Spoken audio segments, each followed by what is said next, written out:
નમસ્કાર દર્શક મિત્રો, હું આશીષ દરજી. તમે જોઈ રહ્યા છો સમાચાર મેં આગે ન્યૂઝ. હવે જોઈએ આજના સમાચાર. મહેસાણા ખાતે સંસ્કાર ભારતી જિલ્લા સમિતિ દ્વારા પંડિત દીનદયાળ ઉપાધ્યાય ટાઉન હોલ ખાતે સ્વરાજનો શંખનાદ વંદે માતરમ નાટકનું ભવ્ય મંચન યોજાયું હતું. આઝાદીના સંગ્રામ અને રાષ્ટ્રીય ગીત વંદે માતરમના 150 વર્ષના ઇતિહાસને જીવંત કરતી આ નાટ્ય પ્રસ્તુતિએ ઉપસ્થિત નગરજનોમાં દેશભક્તિનો જુસ્સો જગાવ્યો હતો. પ્રોફેસર કમલ જોશી દ્વારા લેખન અને દિગ્દર્શન કરાયેલ આ નાટક માત્ર 7 દિવસની સઘન મહેનત બાદ મંચસ્થ કરવામાં આવ્યું હતું.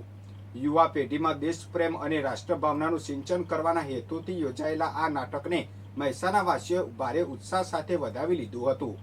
કાર્યક્રમમાં મહાભારત સિરિયલમાં શ્રી કૃષ્ણની ભૂમિકા ભજવનાર નીતિશ ભારદ્વાજ, તારક મહેતા કા ઉલ્ટા ચશ્માના પત્રકાર પોપટલાલની ભૂમિકા માટે જાણીતા શ્યામ પાઠક, પદ્મશ્રી હાજીભાઈ રમકડુ અને પદ્મશ્રી શાહબુદ્દીન રાઠોડ સહિતના મહાનુભાવોની ખાસ ઉપસ્થિતિ રહી હતી. મહાનુભાવોએ કલાકારોનો ઉત્સાહ વધાર્યો હતો. નાટકના અંતે અતિથિઓએ અને નગરજનોએ સંસ્કાર ભારતી મહેસાણાની ટીમ તથા કલાકારોના ઉત્કૃષ્ટ આયોજન અને અથાગ પરિશ્રમની મુક્ત કંઠે પ્રશંસા કરી હતી. મહેસાણા સ્થિત દૂધસાગર ડેરીની 66મી વાર્ષિક સાધારણ સભા ચેરમેન અશોક ચૌધરીની અધ્યક્ષતામાં યોજાઈ હતી. સભામાં ડેરીએ ઇતિહાસમાં સૌ પ્રથમવાર ₹455 કરોડનો વિક્રમી નફો જાહેર કર્યો હતો. ડેરીનું વાર્ષિક ટર્નઓવર ₹9,043 કરોડ નોંધાયું છે. ગત વર્ષે ₹437 કરોડના નફાની સરખામણીએ આ વર્ષે નોંધપાત્ર વધારો થયો છે. પશુપાલકોને ચૂકવાતા આખરી દૂધ ફેટના ભાવમાં ₹20નો વધારો કરી ₹983થી વધારીને 1,003 પ્રતિ કિલો ફેટ કરાયો છે. ડેરીની દૈનિક દૂધ આવકમાં પણ 2.50 લાખ લીટરનો વધારો થયો છે અને શિયાળામાં 50 લાખ લીટર દૈનિક આવકનું લક્ષ્ય રાખવામાં આવ્યું છે. પશુપાલકો પાસેથી છાણ ખરીદી મહેસાણા, ખેરાલુ અને પાટણમાં બાયો સીએનજી તથા જૈવિક ખાતરના પ્લાન્ટ સ્થાપવાની યોજના છે. 12 દુધાળા પશુની યોજના હેઠળ 1600 અરજીઓ મંજૂર કરાઈ છે. આગામી વર્ષે 2500 અરજીઓનું લક્ષ્ય છે. આગામી 5 વર્ષમાં વ્યવસાય ₹10,000 કરોડ સુધી પહોંચાડવાનો લક્ષ્યાંક નક્કી કરાયો છે. મહેસાણાના રાધનપુર ચોકડી નજીક ભાગ્યોદય હોટલ સામે સર્વિસ રોડ પર 13 ઓગસ્ટની રાત્રે ગંભીર અકસ્માત સર્જાયો હતો. પૂર ઝડપે અને ગફલતભરી રીતે આવેલી સફેદ કારે રોડ સાઇડમાં ઊભેલી સીએનજી રિક્ષાને જોરદાર ટક્કર મારતા રિક્ષામાં બેઠેલી 7 વર્ષની દ્રષ્ટિનું મોત થયું હતું. દ્રષ્ટિના પિતા કૃણાલભાઈ આડતાને પત્નીને લેવા પુત્ર રોશન અને પુત્રી સાથે રિક્ષામાં રાહ જોઈ રહ્યા હતા.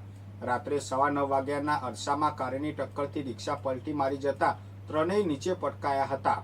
ગંભીર રીતે ઘવાયેલી દ્રષ્ટિને પિતા તાત્કાલિક મહેસાણા સિવિલ હોસ્પિટલમાં લઈ ગયા હતા, જ્યાં તબીબે તેને મૃત જાહેર કરી હતી. ભાઈ રોશનને સામાન્ય ઈજા થઈ હતી. અકસ્માત બાદ કાર ચાલક વાહન સાથે ફરાર થઈ ગયો હતો. કુણાલભાઈની ફરિયાદના આધારે મહેસાણા શહેર બી ડિવિઝન પોલીસે ગુનો નોંધી કાર ચાલકની શોધખોળ હાથ ધરી છે. પાટણ જિલ્લામાં 80મા સ્વાતંત્ર્ય પર્વની ઉત્સાહભેર ઉજવણી કરવામાં આવી હતી. જિલ્લા કક્ષાનો મુખ્ય કાર્યક્રમ શંખેશ્વર ખાતે યોજાયો હતો, જ્યાં પ્રભારી મંત્રી સ્વરૂપજી ઠાકોરે ધ્વજવંદન કર્યું હતું. તેમને જિલ્લા પોલીસ વડા સાથે ખુલ્લી જીપમાં પરેડનું નિરીક્ષણ કરી નાગરિકોનું અભિવાદન ઝીલ્યું હતું. સમારોહમાં રાષ્ટ્રગાન, પરેડ, અશ્વ શો તથા વિવિધ સાંસ્કૃતિક કાર્યક્રમો યોજાયા હતા. ઉત્કૃષ્ટ કામગીરી કરનારા અધિકારીઓ, કર્મચારીઓ અને નાગરિકોનું સન્માન કરાયું હતું. પાટણ ફાયર વિભાગના 14 કર્મચારીઓને પણ સન્માનપત્ર આપી સન્માનિત કરાયા હતા.